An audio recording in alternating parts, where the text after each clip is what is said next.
דניאל. דניאל. איך עושים מחי כפיים?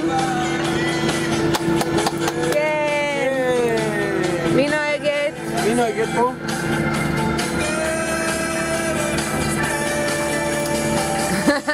מה מעניין אותה בכל הסיפור הזה?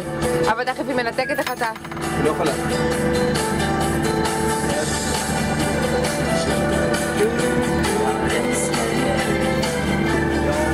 חן?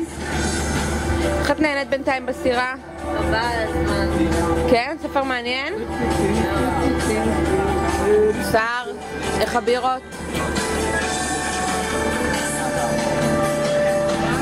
אמא?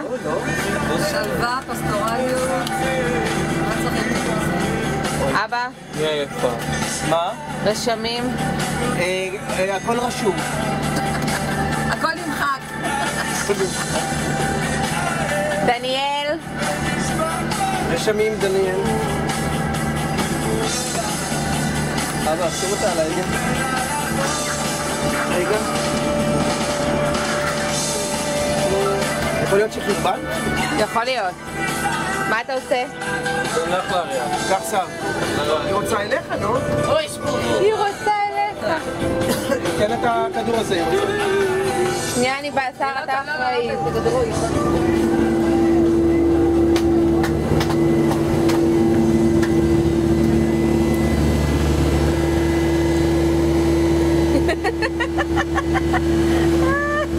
שלום, אנחנו אוספים רשמים מהסירה. מה יש לך להגיד? מה זה רשמים?